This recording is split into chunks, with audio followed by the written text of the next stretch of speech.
जरा सोचिए, 96 करोड़ लोग, अलग अलग भाषा, अलग अलग राज्य, अलग अलग विचार, और इन सब को एक ही दिन बैलेट बॉक्स के सामने लाना है। क्या कोई एक इंसान ये कर सकता है? क्या कोई एक पार्टी ये कर सकती है? नहीं। तो कौन करता है miracle? Election commission of India, निर्वाचन आयोग, वो 3 लोगों की टीम जिनके हाथ में इस देश की डेमोक्रेसी है। तो चलिए जानते हैं इसके बारे में आज।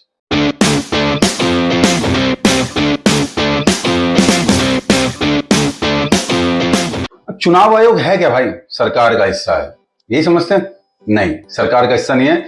ये एक स्वतंत्र निकाय यानी कि इंडिपेंडेंट कॉन्स्टिट्यूशनल बॉडी है। मतलब सरकार इसको नहीं चलाती, ऑपोजिशन इसको नहीं चलाती, ये खुद से चलता है, खुद से काम करता है। कॉन्स्टिट्यूशन के आर्टिकल 324 ने इसको जन्म दिया। 25 जनवरी 1950 यानी गणतंत्र दिवस 26 जनवरी 1950 से एक दिन पहले डेमोक्रेसी के इस गार्जियन का जन्म हुआ। इनकी सिक्योरिटी के बारे में बात करते हैं। सिक्योरिटी गनमैन नहीं, सिक्योरिटी की इनको हटाया जा सकता है या नहीं हटाया जा सकता? इनको हटाना बहुत मुश्किल काम है, लाइक सुप्रीम कोर्ट के जज के बराबर। यानी कि इनको केवल इंपीचमेंट, महाअभियोग द्वारा ही हटाया जा सकता है। तो ये लोग करते क्या है? सिर्फ वोट काउंट करते हैं? नहीं नहीं, ये तो सिर्फ इनका एक काम है। चलो इनके पूरे कामों का डिस्क्रिप्शन देखते हैं। चुनाव का शेड्यूल, कब वोट पड़ने हैं, कहां वोट पड़ने हैं, कैसे वोट पड़ने हैं, उसका पूरा का पूरा शेड्यूल चुनाव आयोग बनाता है। 18 साल का युवा हुआ, चलो जी करो रजिस्टर। अब 18 साल के होते ही सभी युवाओं को रजिस्टर करना, उनको वोट देने के लिए उनका वोट बनाना, ये सारा एक बहुत बड़ा काम चुनाव आयोग के द्वारा ही किया जाता है। और कहीं यदि इसमें गलती होगी तो उस गलती को भी सुधारते। बीजेपी का कमल, कांग्रेस का हाथ, सपा की साइकिल, बसपा का हाथी, ये चुनाव चिन्ह कौन देखता है? ये क्या पार्टी खुद डिसाइड करती है? नहीं। कौन सी पार्टी के पास कौन सा चुनाव चिन्ह रहेगा, होगा, वो भी चुनाव आयोग का ही काम है, वही डिसाइड करता है। आचार संहिता, मॉडल कोड ऑफ कंडक्ट, जिस दिन चुनाव आयोग चुनाव की घोषणा करता है, तिथियों की घोषणा करता है, उस दिन से आचार संहिता लागू हो जाती है।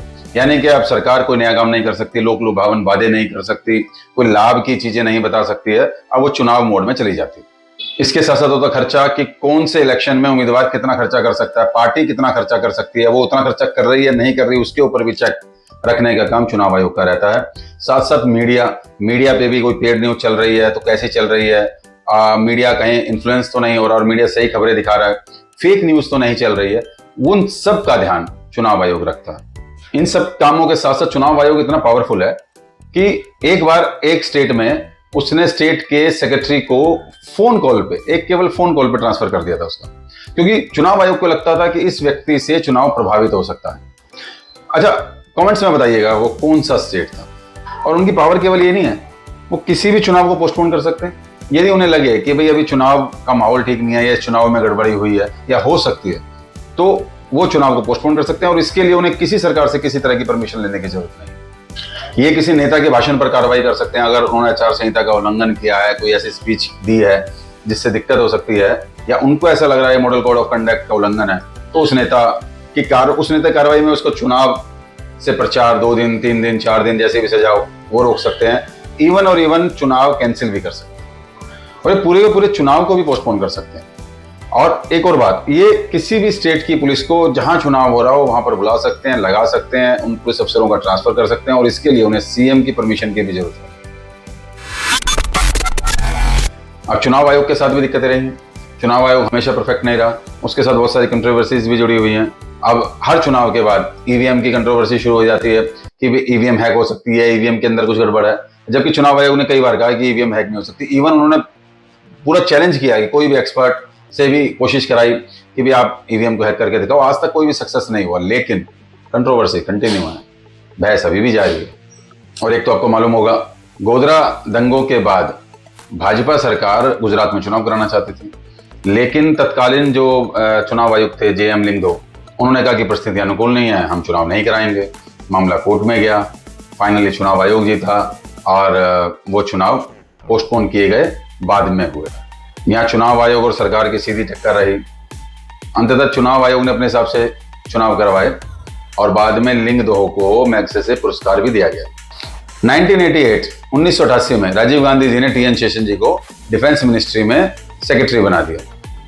अब जब सरकार मुसीबत में आई बोफोर्स कांड के दौरान, तो TN शेषन ने सरकार की भरपूर मदद की, मुसीबत में साथ दिया।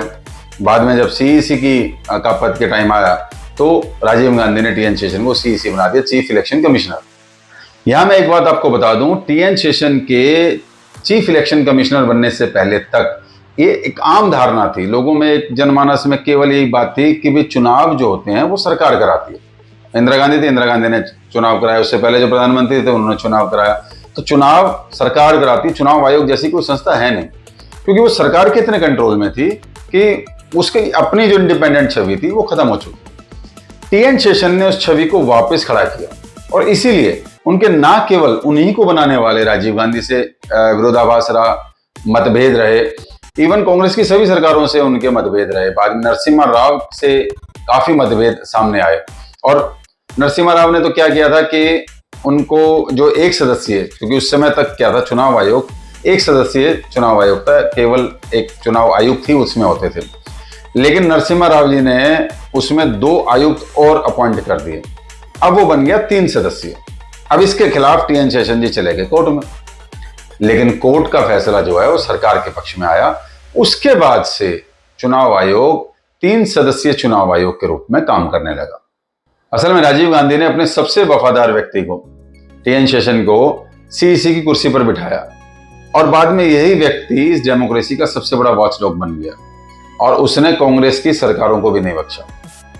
इतनी सारी बातें और इतनी कंट्रोवर्सीज के बाद भी चुनाव आयोग एक ऐसी संस्था है जो विश्व के इतने बड़े लोकतंत्र के चुनाव कराती है, और ना केवल चुनाव कराती है बल्कि पूरे लोकतंत्र की धुरी उसी के ऊपर टिकी हुई है।